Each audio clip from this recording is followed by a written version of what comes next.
Ok. Je suis venu avec un objet qui me parle assez. C'est un objet, un appareil photo des années 50 américain. Parce que dans ma famille, mon père, dans sa jeunesse, prenait pas mal de photos. Euh, je sentais qu'il ne voulait pas se raconter lui-même.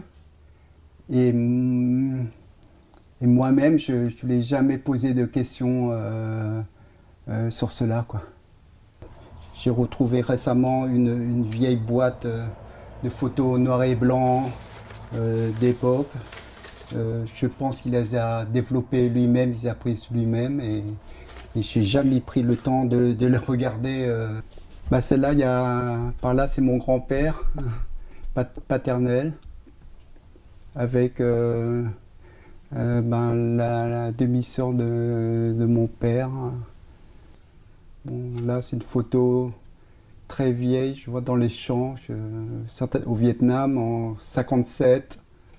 Et on voit les activités des Vietnamiens de l'époque, dans les années 50, dans les camps d'été, les campings.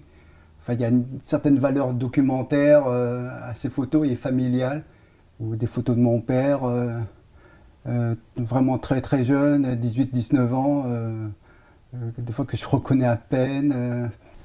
Bon, bah à l'époque, c'était avant Dien Bien Phu. Il y avait un programme d'envoi d'étudiants en France et ils prenaient le bateau, ça durait un mois de traversée et ils arrivaient à Marseille.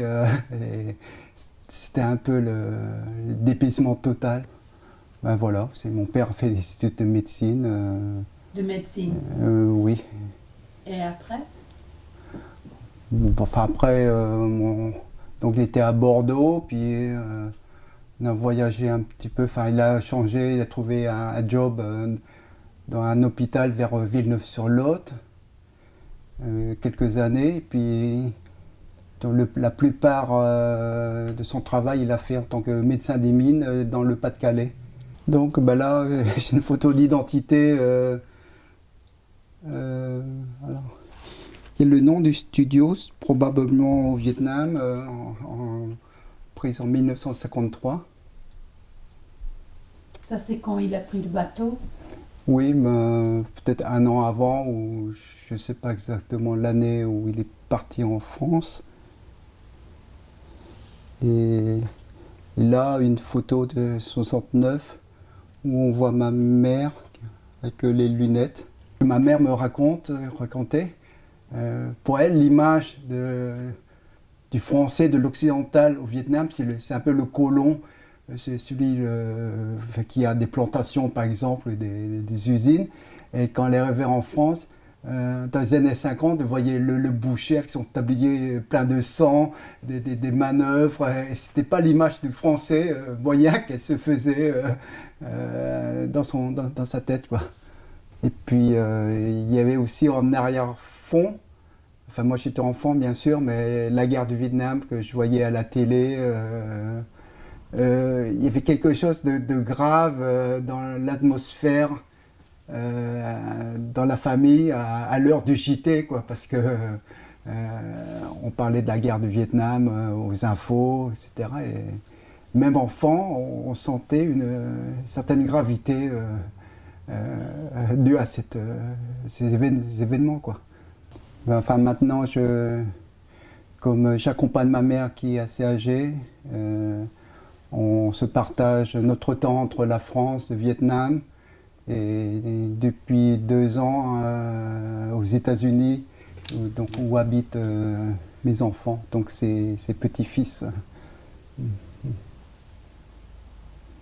Les États-Unis, c'est un peu spécial pour la diaspora vietnamienne parce que ouais, j'ai beaucoup enfin beaucoup, j'ai de la famille qui est partie depuis les années 80, etc., beaucoup en Californie.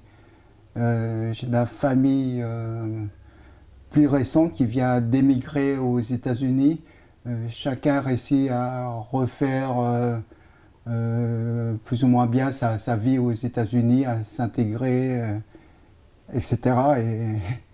Et là, pour moi, c'est vraiment épatant, quoi.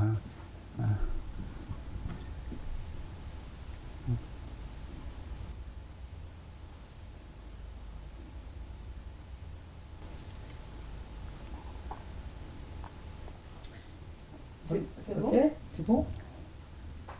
Ouais. Tu nous as tout dit. Que ouais, ouais. Oui, j'avais Non. essayé si j'ai bien compris, au mois de décembre, tu vas partir au Vietnam avec ta mère pour qu'elle puisse voir les endroits qui lui touchent. Je sais pas. Enfin, en fait, c'est plus prosaïque. On va oui. fuir l'hiver en France parce que Ah oui. j'aime pas trop les mois de janvier, février en France. Il fait froid, Nous aussi, etc. c'est ça. Et je Exactement pars ça. dans les pays chauds. Oui.